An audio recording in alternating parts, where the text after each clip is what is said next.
Hello guys, in this video lecture I'll be discussing with you the process of DNA replication in prokaryotes. Now there are some similar features in DNA replication in prokaryotes and eukaryotes. First, let me discuss some important and basic points of DNA replication. What do you mean by DNA replication?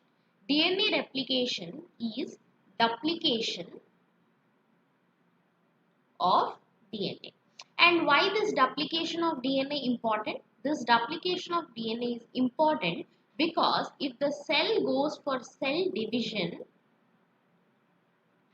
where a single cell, this is the nucleus, this is the DNA, is divided into two cells, two daughter cells, we should duplicate this DNA present in the nucleus in the parent cell so that the daughter cell gets same amount and the full DNA, right? If this DNA is not duplicated and it is distributed between the two daughter cells, then what will happen? This daughter cell number 1 will get half of the DNA and this daughter cell number 2 will get another half of DNA, right? So this will be an abnormality. So first we will duplicate the DNA, and this duplication of DNA we are calling it as DNA replication. What do you mean by DNA replication? We exactly copy the DNA and we make another copy of the DNA. That is DNA replication. Now when I say DNA replication, for example, here I am drawing the DNA. I am not drawing the double helix structure for now.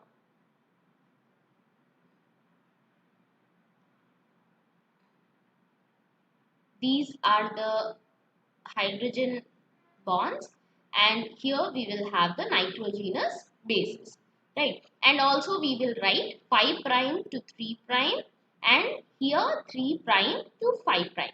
Why? Because as we have already studied in the structure of DNA, the DNA is the two strands is composed of two strands and the two strands of DNA are anti-parallel. What do you mean by anti-parallel? Anti-parallel means if one strand is from 5 prime to 3 prime, then the next strand will be from 3 prime to 5 prime. Okay, but what is this 5 prime and what is this 3 prime? Let me show you. I will now write this, I will now draw the structure of this strand in a different manner.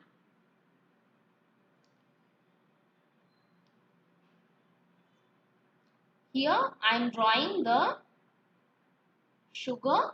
What is the sugar? This is deoxyribose sugar, right?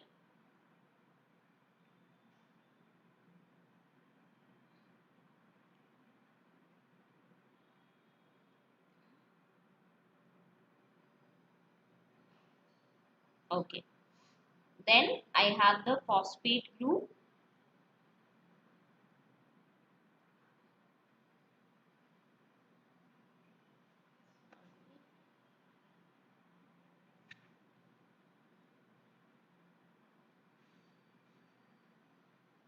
And here, see, this is the phosphate group.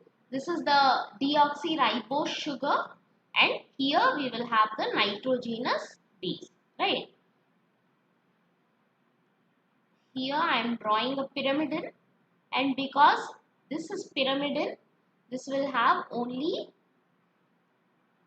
one ring, right? Pyrimidines have only one ring and the purines have two rings. I hope you know this point.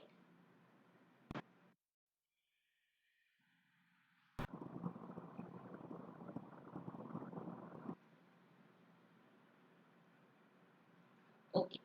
So what is this whole structure? This whole structure is known as a nucleotide. nucleotide. Yes or no? Nucleotide. What is nucleotide? The phosphate group, the ribose sugar and the nitrogenous base together is known as a nucleotide. Like this is one nucleotide, isn't it? And the other nucleotide will be here. All the nucleotides will join together to form a DNA. Yes or no? That is why we study DNA as one of the macromolecules. Nucleic acids is one of the macromolecules. Now what is this? This is nitrogenous base, and which type? This is T. This is thymine. Okay, this is thymine. Okay, now let me draw another nucleotide and I'll exactly tell you what do you mean by 5 prime and 3 prime. Let me draw another nucleotide. See, this is the sugar.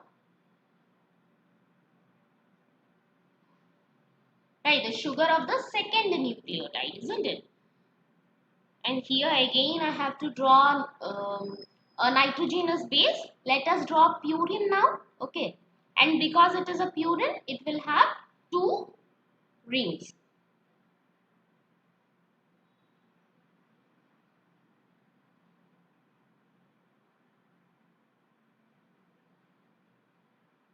Okay. N will be there here. So sorry. Let me rub this. Here nitrogen will be there, and this is the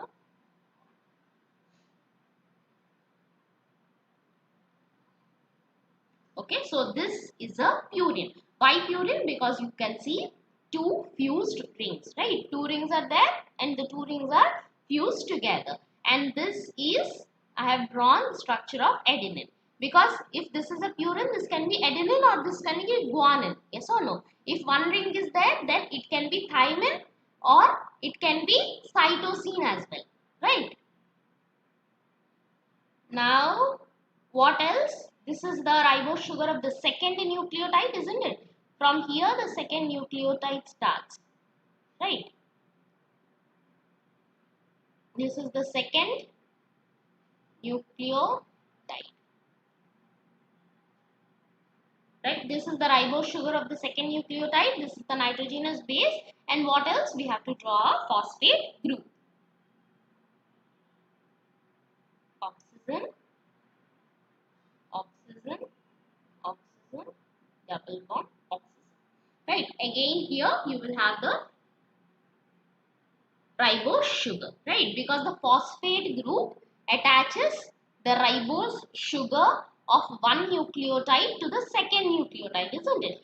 Up till here, this is the second nucleotide, yes or no? Because nucleotide is one phosphate group, one ribose sugar and one nitrogenous base. Now what will happen? This phosphate is attaching the ribose sugar of the first nucleotide to the ribose sugar of the second nucleotide, right? Here you will be understanding in detail.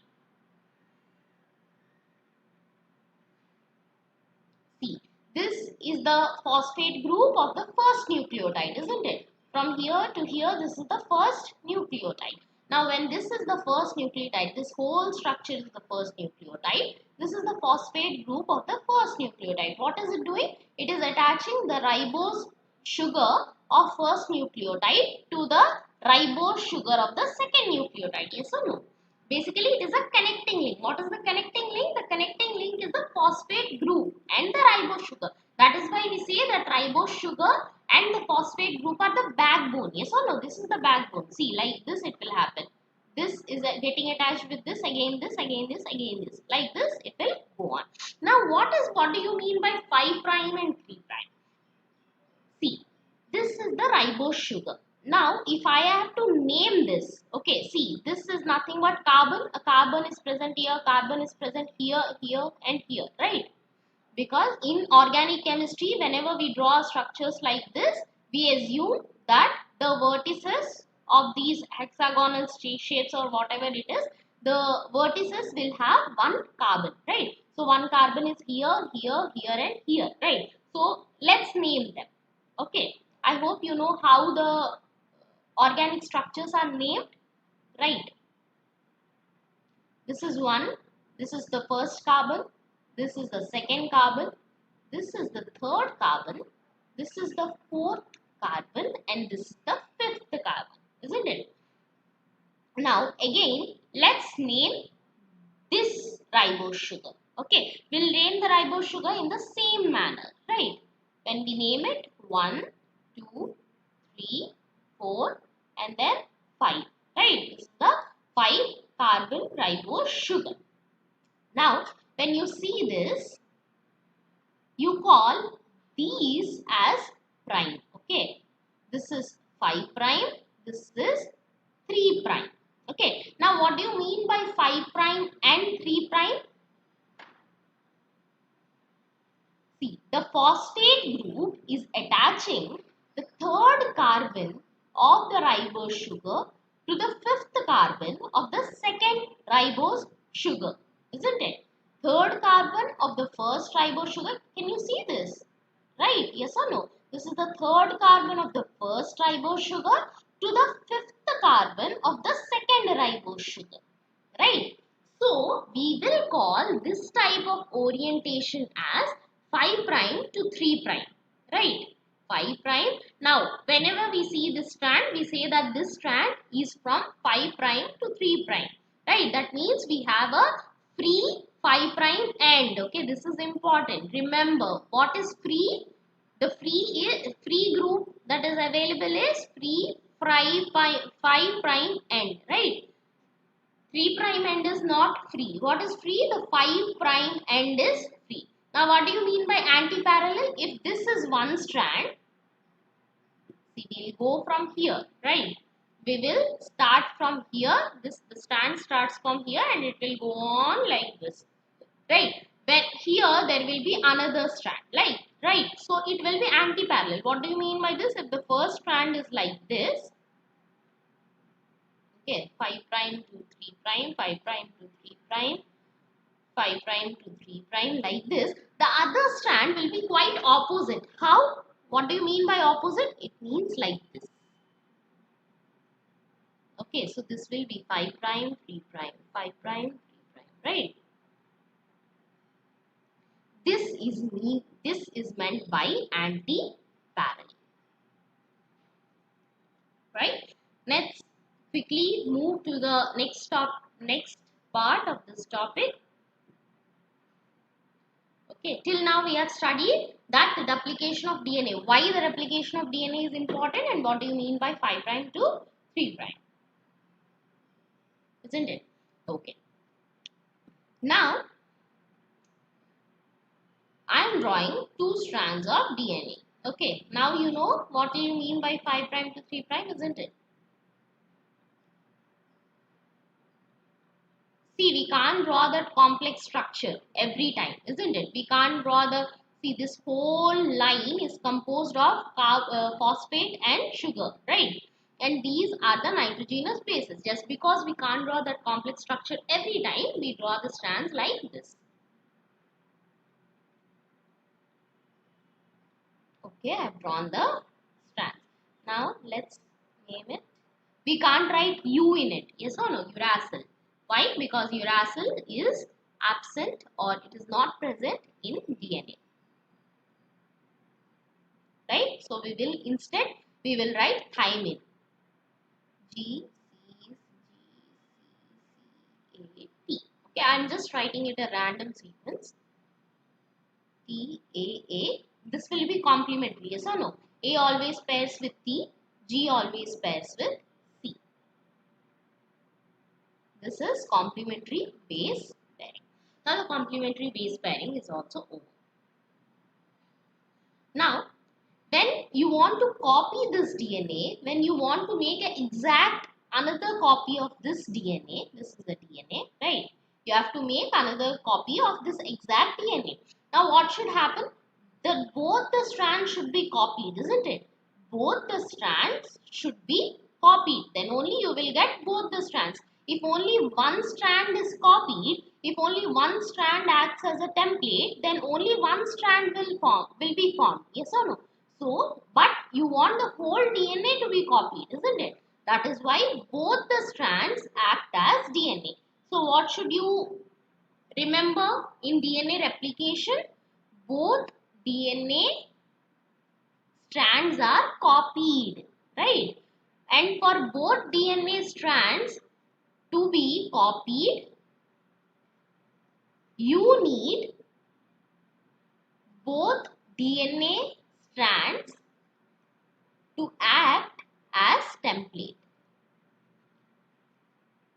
right? So both the DNA strands act as template, right? Whereas in transcription, what happens? What do you mean by transcription? The transfer of information from DNA to mRNA, right? What happens in transcription? Only one strand of DNA is copied. Okay, only one strand of DNA acts as template, not both the strands. Okay. Now, what is the second point you have to remember? You have to remember that for DNA replication, you need an important enzyme. That enzyme is known as DNA polymerase. What do you mean by DNA polymerase? See, DNA polymerase. Polymerase means adding something. What it is adding? It will help add nucleotides. Okay, it will add nucleotides to the growing chain one by one, and it will help lengthen the DNA, right? If this is the DNA, okay, for this it will add another strand, it will add the second nucleotide, it will add the third, fourth, sixth, right? Like this, it will help in DNA replication, right? So what is DNA polymerase? It is the enzyme that helps in adding nucleotides. It adds nucleotides one by one to the growing DNA chain, right? That is complementary to the template strand. For example, this is the template strand A, T, T, G, G, U, A. Okay. Then what will DNA polymerase do? It will add nucleotides one by one like this, right? And how it will know what nucleotide to add? By complementary base pairing, right? Complementary base pairing. This strand is acting as a template strand, right? And the DNA polymerase will read the sequence what is there here, and it will add the nucleotides accordingly. Okay, here it will be thymine. Okay, uracil is absent. So A, T, and right. This is the function of DNA polymerase. Now for this you need ATP. Why ATP? Because the DNA polymerase requires energy for adding these nucleotides one by one, right? ATP, it can be ATP, it can be GTP, it can be CTP, or it can be TTP. Okay, all these four yield energy when the DNA polymerase adds nucleotides one by one. Okay. Okay guys, please subscribe to my channel. I'll continue this topic in the next lecture. Otherwise the lecture will be very long. Thank you.